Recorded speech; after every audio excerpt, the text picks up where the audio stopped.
अल्हम्दुलिल्लाह वकफ़ा वस्सलातु वस्सलामु अला मन ला नबिय्य बअदा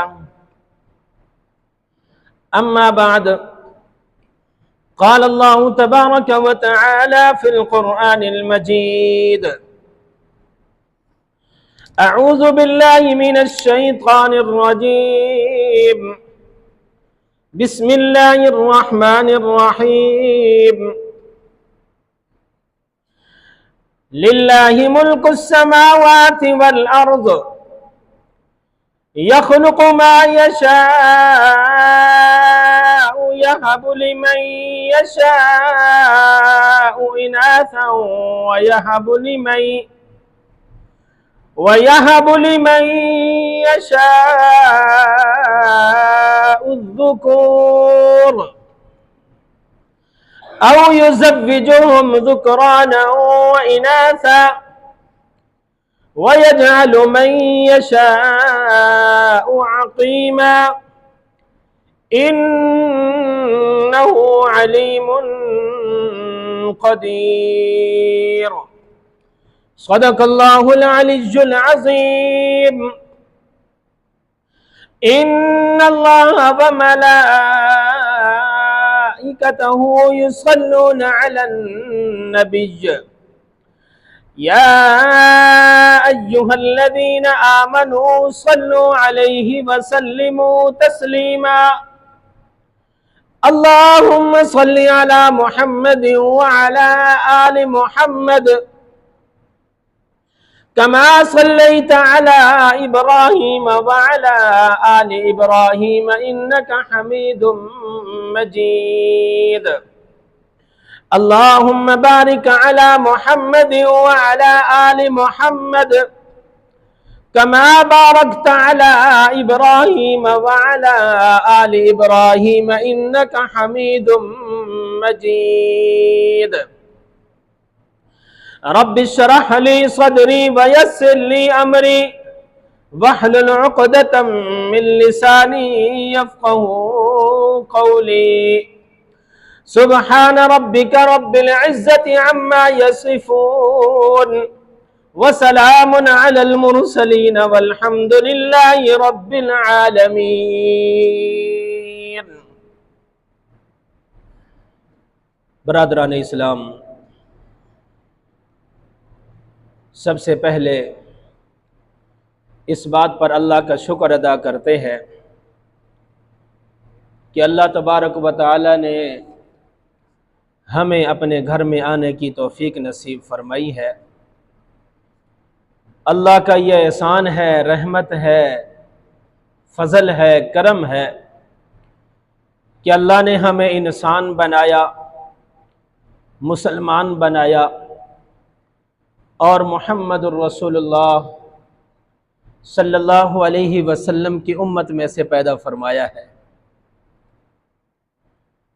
मैंने आपके सामने सूरत अश-शूरा की 2 आयात तिलावत की हैं, 49 और 50 नंबर आयत। सबसे पहले इनका तर्जमा और फिर इसके बाद अगली बात करते हैं। अल्लाह तबारक व तआला ने यह बात इरशाद फरमाई है, लिल्लाहि मुल्कुस समावाति वल अर्ज़, आसमानों की और ज़मीन की सल्तनत अल्लाह ही के लिए है। यहबु लिमन यख़्लुक़ु मा यशा, वो जो चाहता है पैदा करता है। यहबु लिमन यशाअु इनासन व यहबु लिमन यशाअु ज़ुकूर, और जिसको चाहता है बेटियां अता फरमाता है और जिसको चाहता है बेटे अता फरमाता है।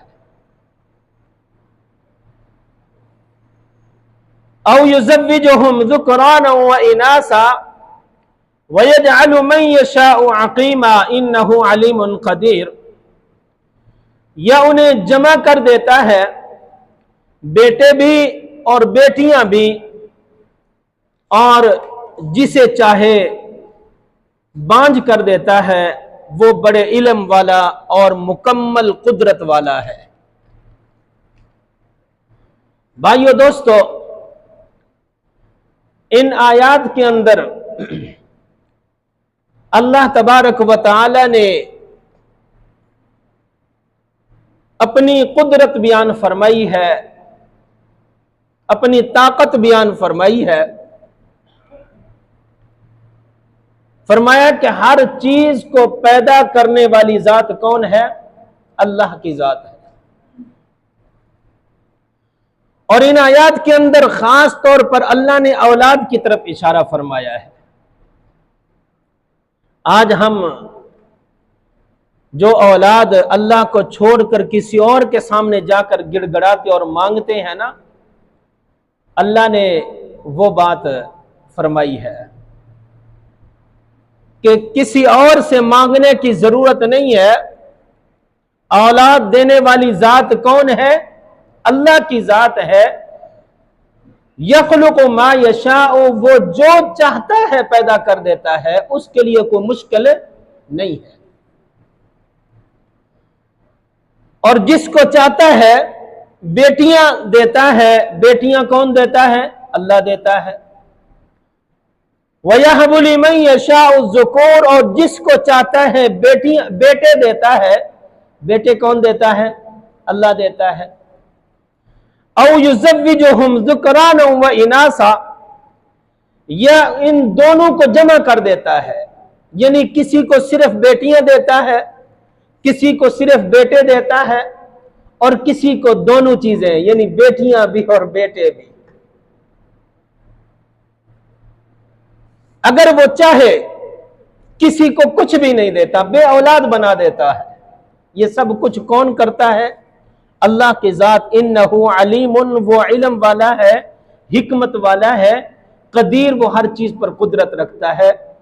उसकी मर्जी जिसको औलाद दे, औलाद में बेटियां दे, बेटे दे, या दोनों दे, या कुछ भी ना दे। यह किसकी कुदरत है? अल्लाह की कुदरत। आज मैंने आपके सामने जो बात रखनी है वो ये है, आज इस मुआशरे की तरफ जब हम नजर दौड़ाते हैं ना, औलाद में से जो औलाद वाले हैं, जब हम इस मुआशरे के लोगों की तरफ नजर दौड़ाते हैं तो पता यह चलता है कि बहुत सारे लोग हैं जो औलाद में फर्क रखते हैं, औलाद के अंदर फर्क रखते हैं। हालांकि देने वाली जात अल्लाह की जात है, वो जो चाहे दे सकता है। अगर वो चाहे तो कुछ भी ना दे। इंसान की क्या जुर्रत है कि वो किसी के दरमियान फर्क रखे। आज जब हम माशरे की तरफ नजर दौड़ाते हैं तो पता यह चलता है कि बहुत सारे लोग हैं, इल्ला माशाअल्लाह अच्छे लोग भी हैं, बहुत सारे ऐसे लोग हैं जो औलाद के अंदर फर्क रखते हैं, बेटों को अहमियत देते हैं, बेटियों को अहमियत नहीं देते। आज मैंने आपके सामने बेटियों की शान, बेटियों की अजमत, बेटियों का मकाम आपके सामने रखना चाहता हूं, इसलिए कि आज इस माशरे के अंदर बेटियां जो है वो बेचारी मजलूम है, बेटियां मजलूम है बेचारी। इसलिए मैं चाहता हूं कि आज बेटियों की अजमत आपके सामने रखूं। भाई और दोस्तों, जमाना जाहिलियत के अंदर यह रिवाज था। आज तो अल्हम्दुलिल्लाह हमारे पास कुरान भी है, मुहम्मदुर रसूलुल्लाह सल्लल्लाहु अलैहि वसल्लम के फरमान भी हैं, सब कुछ हमारे पास मौजूद है। लक़द कान लकुम फी रसूलिल्लाहि उस्वतुन हसना, नबी मेहरबान सल्लल्लाहु अलैहि वसल्लम का उस्वा हसना भी हमारे सामने है, उनकी तालीमात है, उन जैसा उस्ताद भी हमारे सामने है। हमारे पास तो सब कुछ है। जमाना जाहिलियत के अंदर क्या होता था? जमाना जाहिलियत के अंदर यह होता था कि जिस घर के अंदर बेटी पैदा होती ना, वो गमगीन हो जाया करते थे, और इतना गमगीन हो जाया करते थे कि उनका चेहरा जो है वो स्याह हो जाता था, और वो अपने चेहरे को छुपा लेते थे शर्म की वजह से। शर्मिंदगी की वजह से अपने आप को शर्मिंदा महसूस करते थे। अगर बेटा पैदा होता तो फिर खुशियां मनाते, फिर जश्न मनाते। बेटी होती तो परेशान हो जाते, बेटा होता तो खुशियां मनाते। ये फिर ऐसे करते थे कि जब बच्चे की पैदाइश का वक्त आता ना, उस औरत को कुएं के पास ले जाते थे। अगर बेटी पैदा होती तो उस बेटी को उठाकर कुएं के अंदर फेंक देते, जिंदा बेटी को। अगर बेटा होता तो फिर खुशियां और जश्न मनाते हुए फिर घर की तरफ वापस आते। अगर बेटी होती, बेटी को जिंदा कुएं के अंदर फेंक देते और उस औरत को मनहूस करार दे देते थे। भाई और दोस्तों, जमाना जाहिलियत का एक वाकया मेरे जहन में आ गया। दिहया कल्बी एक शख्स था, बाद में मुसलमान हो गए, साहबी रसूल बन गए। इस्लाम लाने से पहले का वाकया है। वो जब इस्लाम ले आए, उनको पता चला कि बेटी का क्या मकाम है। बड़ा दुख हुआ उनको। रोते हुए नबी मेहरबान सल्लल्लाहु अलैहि वसल्लम की बारगाह में हाजिर होते हैं और ज़ारो कतार रोते चले जा रहे हैं, कोई बात ही नहीं कर रहे, बोला ही नहीं जा रहा। वो कहते हैं कि मैं अपने इलाके का सरदार था और बड़ा जालिम इंसान था। खुद उन्होंने ये कहानी सुनाई। जालिम इंसान था। उस वक्त अरब का ये रिवाज था, ये रस्म थी कि जिस घर के अंदर बेटी पैदा होती तो उसको जिंदा दफन कर दिया करते थे। क्योंकि मैं इलाके का सरदार था तो अच्छा, मां बाप भी बड़े अजीम होते हैं। रिवाज भी था, पता भी था कि बेटियों को जिंदा दफन करना है, लेकिन इसके बावजूद किसी बाप की हिम्मत नहीं होती थी, किसी मां की हिम्मत नहीं होती थी कि वो अपनी बेटी को दफन कर दे जिंदा। वो फिर क्या करते थे? उनको पता था कि भी इस हमारे इलाके में एक सरदार है, एक जालिम इंसान है जिसको तरस भी नहीं आता, जिसका नाम दिहया कल्बी है। उसके हवाले कर देते कि ये हमारी बेटी है, हमारी हिम्मत नहीं है, इसलिए तुम जाकर इसको दफन कर दो। दिहया कल्बी कहते हैं कि मैंने अपनी जिंदगी के अंदर 70 से 80 बेटियों को मैंने जिंदा दफन किया। इतना जालिम इंसान।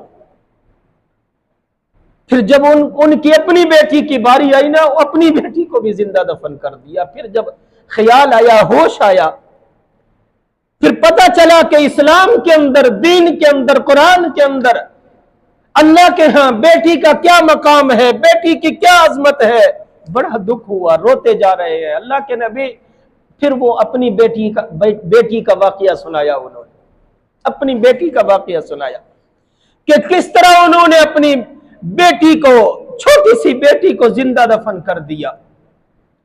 वो कहते हैं कि मैं एक ताजर था और मुल्क शाम की तरफ जब जाने लगा तो मुझे पता चला कि हमारे घर में पैदाइश होने वाली है। तो मैं अपनी जोजा से यह कहकर गया कि अगर बेटा हुआ तो खुशियां मनाना, अगर बेटी हुई तो उसको दफन कर देना। बीवी ने कहा ठीक है, चला गया। 5 साल के बाद वापस आया, 5 साल के बाद। लेकिन उसकी गैर मौजूदगी में जब बेटी की पैदाइश हुई तो मां की हिम्मत ना हुई ना। मां तो मां होती है ना। बेटी की हिम्मत और जुर्रत न हुई, उसने सबसे छुपाकर उसकी परवरिश शुरू कर दी। 5 साल की हो गई, बड़ी खूबसूरत फूल सी, मासूम सी बच्ची घर में खेलती है ना। जब बेटी खेलती है मां बाप का कलेजा ठंडा होता है। दिहया कल्बी कहते हैं कि जब मैं घर वापस आया, दरवाजे पर दस्तक दी तो सबसे पहले एक छोटी सी प्यारी सी बेटी ने आकर दरवाजा खोला। मैंने अपनी बीवी से पूछा कि ये कौन है, उसने कहा कि ये हमारी बेटी है। परेशान हो गया, ये क्या हो गया है? बीवी के पीछे पड़ गया, इसको दफन क्यों नहीं किया? अब इसको दफन करना है। मैं बाहर मुंह दिखाने के काबिल नहीं हूं, मैं लोगों के सामने मेरी शर्मिंदगी होगी। बिल आखिर बीवी भी मान गई। रस्म और रिवाज जो था, मां ने कहा कि चलो मानना तो तुमने नहीं है, मुझे आखिरी बार अपनी बेटी को तैयार तो कर लेने दो। बेटी मां ने नहलाया, नए कपड़े पहनाए, सुरमा लगाया। बाप, जालिम बाप लेकर जा रहा। बाप की उंगली पकड़कर बेटी जा रही है, बड़े मान के साथ जा रही है। एक बेटी को अपने बाप की मोहब्बत पर मान होता है, प्यार पर मान होता है। एक बेटी को पता होता है इस दुनिया के अंदर अगर कोई मेरा साथ देने वाला है तो वो मेरा बाप है। मेरी तकलीफों को, मेरी परेशानियों को बर्दाश्त करने वाला है तो वो मेरा बाप है। वो अपने बाप की उंगली पकड़कर खुशी खुशी दौड़ती हुई, खेलती कूदती हुई जा रही है। दहिया कल्बी कहते हैं कि मैं जंगल के अंदर पहुंच गया। जब मैं जंगल के अंदर पहुंचा, गड़ा खोदने लगा। बेटी ने पूछा, अब्बा जान ये क्या कर रहे हो? बड़ा दिल दुखाने वाला, रुला देने वाला, सुबह देने वाला वाकया।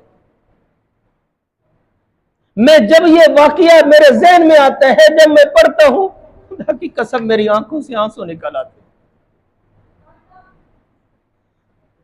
बाप, जालिम बाप ने गड़ा खोदा और गड़ा खोदने के दौरान बेटी के दिल के अंदर मां बाप के लिए कितनी मोहब्बत होती है पता यहां से चलता है। बेटियों पर जुल्म करने वालों सुनो, बेटियों के दिल के अंदर अपने बाप के लिए, अपनी मां के लिए कितनी मोहब्बत होती है। आज हम अपनी बेटियों के हुकूक का ख्याल नहीं करते। आज हम अपनी बेटियों को जिंदा, आज भी इस दौर के अंदर भी वही जमाना जाहिलियत वाला जमाना है। आज भी बेटियों को जिंदा दफन किया जा रहा है। आज भी बेटियों को जिंदा नहर के अंदर फेंका जा रहा है, दरिया के अंदर फेंका जा रहा है। आज भी बलूचिस्तान के अंदर एक बेटी को फैसला यह होता है कि इसको गोलियों से उड़ा दिया जाए।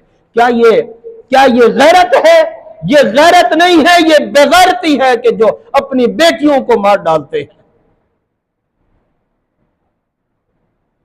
देया कल्बी कहते हैं कि जब मैं गड़ा खोद रहा था ना, गर्मियों के दिन थे, मेरे चेहरे पर जब पसीना आता ना तो मेरी प्यारी सी मासूम सी बेटी मुझे पानी पिलाती और अपने दुपट्टे से, अपने पल्लू से मेरा चेहरा, मेरा पसीना साफ करती, बड़ी मोहब्बत के साथ, बड़े प्यार के साथ।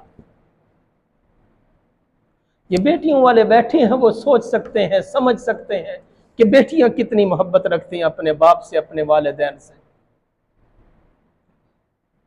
वो कहते हैं मुझे तरस ना आया, मैंने बिल आखिर उस बेटी को, अपनी मासूम सी बेटी को उठाकर गड़े के अंदर जब फेंका, बेटी को पता चल गया कि मेरा बाप मुझे दफन कर रहा है। वो चीखने लगी, वो चिल्लाने लगी, अब्बा जान मुझे बताओ तो सही, मेरा कसूर क्या है, मेरी गलती क्या है, मुझे क्यों दफन कर रहे हो? अगर आपको मैं अच्छी नहीं लगती, मैं आपका घर छोड़कर चली जाऊंगी, मैं मक्के वापस नहीं आऊंगी, कम से कम मुझे जिंदा दफन तो ना करो। बेटी चीखती रही, चिल्लाती रही। जालिम बाप ने बिल आखिर अपनी मासूम सी प्यारी सी बेटी को जिंदा दफन कर दिया। भाइयों, इस्लाम यह कहता है कि बेटी का मकाम क्या है, बहन का मकाम क्या है, मां का मकाम क्या है, बीवी का मकाम क्या है। आप सल्लल्लाहु अलैहि वसल्लम इस दुनिया में आए, अल्लाह ने नबुव्वत अता फरमाई। आप सल्लल्लाहु अलैहि वसल्लम ने औरत को मकाम अता फरमाया। आप सल्लल्लाहु अलैहि वसल्लम ने अपनी अज़वाज मुतहरात का अदब और एहतराम करके एक बीवी का मकाम अता फरमा दिया। एक बीवी का मकाम हमारे सामने रख दिया। बहन शीमा का एहतराम करके एक बहन का मकाम हमारे सामने रखा। एक मां हलीमा सादिया रजी अल्लाह तआला अन्हा का अदब और एहतराम करके हमारे सामने एक मां का मकाम हमारे सामने रखा। अपनी बेटियों का, हजरत जैनब, हजरत रुकैया, हजरत उम्मे कुलसूम, हजरत फातिमा रजी अल्लाह तआला अन्हा का अदब और एहतराम करके हमारे सामने बेटियों का मकाम भी हमें अता फरमाया। बेटी कैसी होती है? हजरत फातिमा रजी अल्लाह तआला अन्हा के बारे में आता है, एक दिन वो रोटी खा रही थी, खाना खा रही थी, आधी रोटी खाई, आधी रोटी खाने के बाद ख्याल आया मेरे बाबा का क्या हाल होगा। वो आधी रोटी उठाकर अपने बाबा हजरत मोहम्मद सल्लल्लाहु अलैहि वसल्लम के पास आती है, तशरीफ लेकर आती है।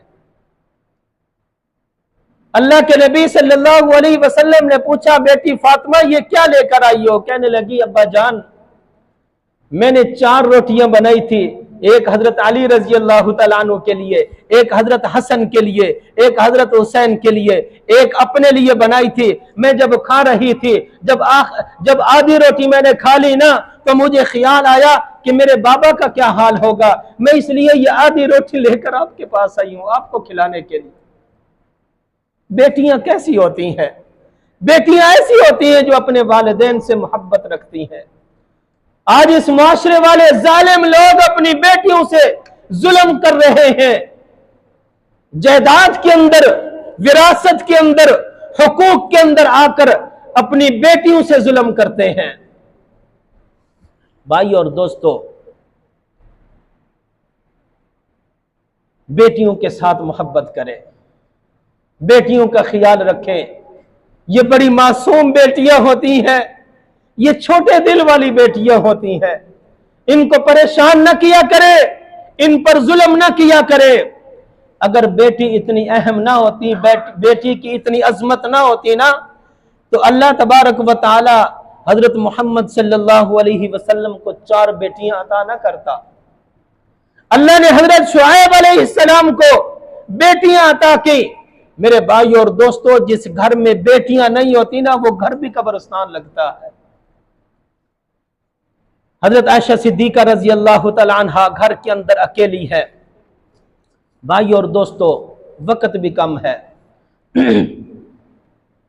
हजरत आयशा सिद्दीका रजी अल्लाह तआला अन्हा फरमाती है कि मैं घर में अकेली थी, दरवाजे पर दस्तक हुई।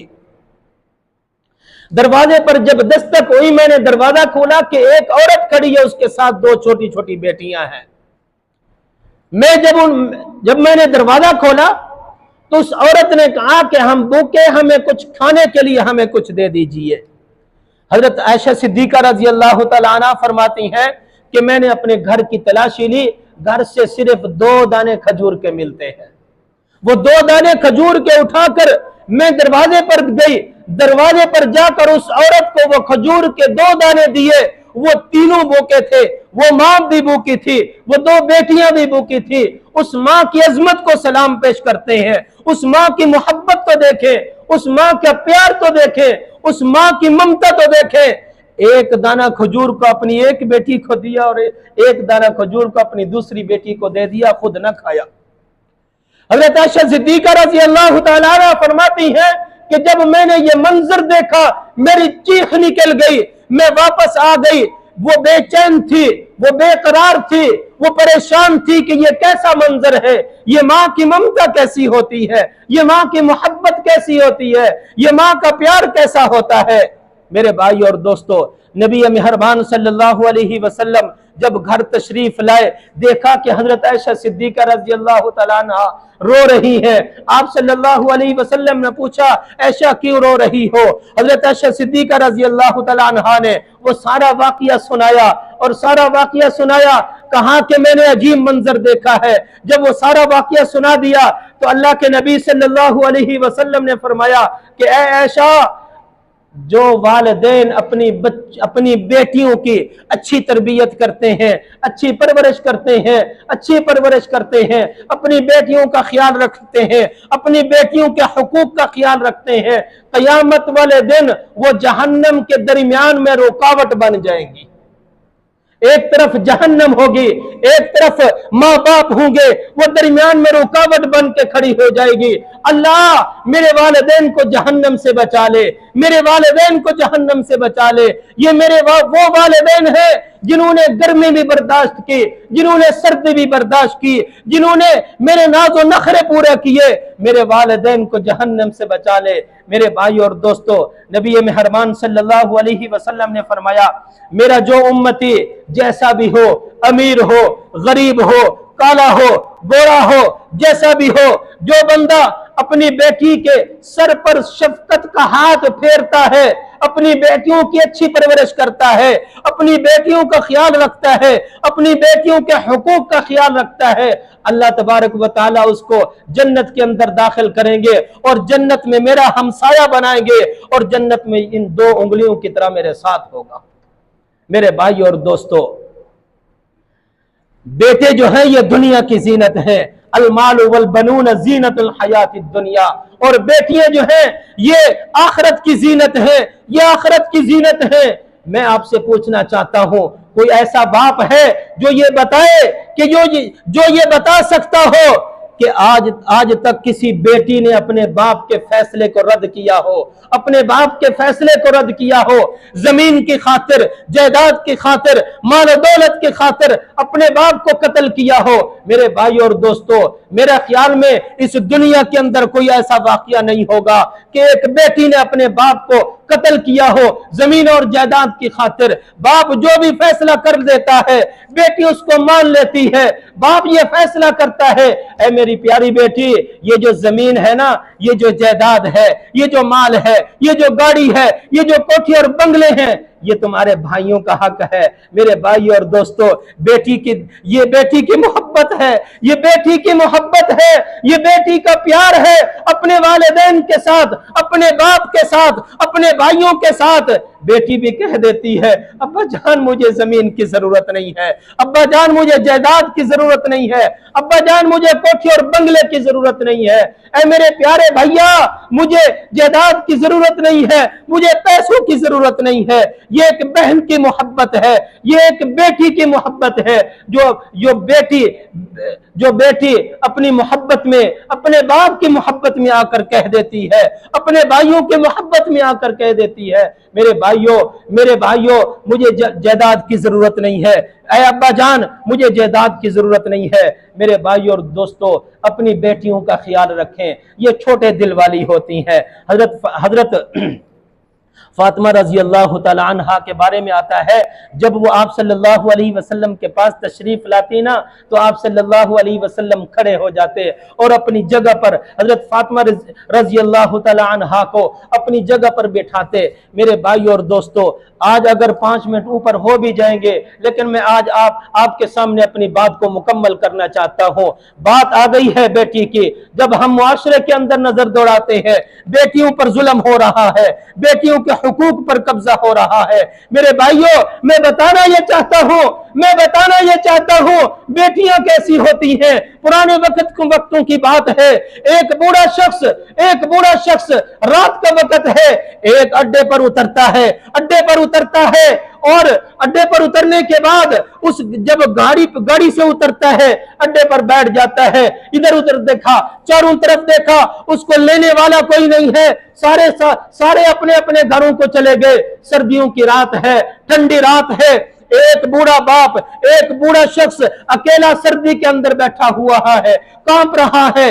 वहां की सिक्योरिटी गार्ड ने जब देखा, उस बूढ़े के पास आया, कहने लगा, बाबा जी आपने कहां जाना है? बाबा जी ने बताया कि मैंने फलां शख्स के पास जाना है, वो मेरा बेटा है, वो अफसर है, मैंने उसको पढ़ाया, मैंने उसको लिखाया, मैंने उसको इतना बड़ा अफसर बनाया, मैं उसको बताकर भी आया था कि मैं आज आ रहा हूं, लेकिन वो अभी तक पहुंचा नहीं है। ये नंबर है, मेरे बेटे को इतला कर दीजिए ताकि वो आकर मुझे ले जाए। मेरे भाई और दोस्तों, जब उस बेटे का नंबर मिलाया गया। बाप ने कान पर रखा, फोन सुनने लगा, बात न कर सका, रोता चला गया, आंखों से आंसू नहीं निकल रहे हैं, आंखों से आंसू निकल रहे हैं, ज़ारो कतार रोने लग गया, फोन को बंद कर दिया। सिक्योरिटी गार्ड ने पूछा, बाबा जी क्या हुआ है? बाबा जी ने बताया, उस बूढ़े बाप ने बताया, बेटा मेरा एक बेटा है जिसके साथ मैंने बात की है, वो इतना बड़ा अफसर है, इतना बड़ा अफसर है। मैंने जब उससे बात की ना कि मैं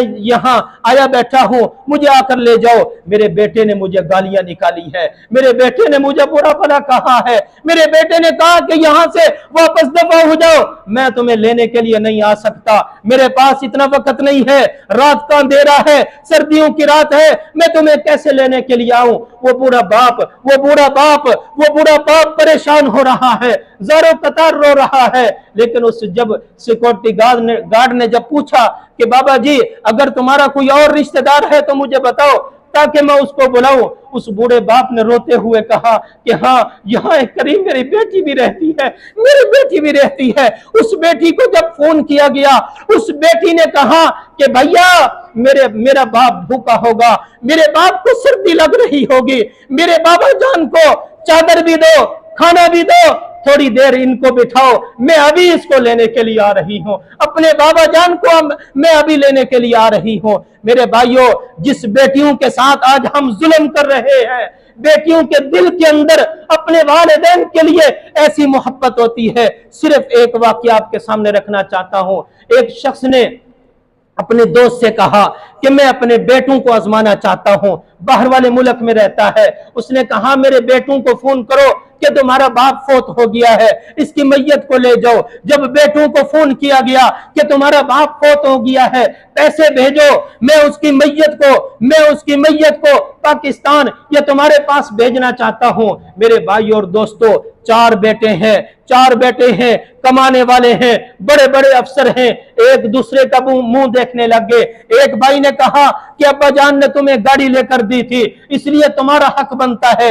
एक भाई ने कहा कि अब्बा जान ने तुम्हें कोठी बना कर दी है, इसलिए तुम्हारा हक बनता है। यहां तक के चुपचाप हो गई, बाप की मैयत को लेकर आने का इनकार कर दिया कि दोस्त से कहा कि इसको हमारे बाप को वहीं दफन कर दो, हमारे पास इतना वक्त नहीं है, हमारे पास इतने पैसे नहीं है कि बाप की मैयत को लेकर आए। लेकिन मेरे भाई और दोस्तों, जब बेटी को पता चलता है ना, बेटी को पता चलता है, वो रोते हुए अपने सारे जेवर उतार कर अपने दामन में लेकर आती है और कहती है कि ऐ मेरे भाइयों, ये मेरे जेवर हैं, ये मेरे पास पैसे हैं, ये मेरे जेवर बेचकर मेरे बाबा की मैयत को लेकर आओ, मैं अपने बाबा का आखिरी दीदार करना चाहती हूँ। जब बाप को पता चलता है वो ज़ारो कतार रो रहा है और सोचता ये है कि मेरी ये वही बेटी है ना जिसको मैंने कोई पैसा नहीं दिया, मैंने अपनी जायदाद में से भी कुछ न दिया, मैंने अपनी विरासत में से भी कुछ न दिया, मैंने इसको गाड़ी लेकर भी नहीं दी, मैंने इसको कोई कोठी और बंगला भी बनाकर नहीं दिया, सब कुछ मैंने बेटों के हवाले कर दिया। लेकिन आज अगर मेरी वारिस बनी है तो कौन बनी है? मेरी बेटी बनी है। मेरे भाई और दोस्तों, बेटियों का ख्याल रखें, बेटियों के हुकूक का ख्याल रखें, बेटियों को के साथ जुल्म न करें, बेटियों का ख्याल रखें। अल्लाह से दुआ है, अल्लाह हम सबको अमल की तौफीक अता फरमाए। व आखिरु दावाना।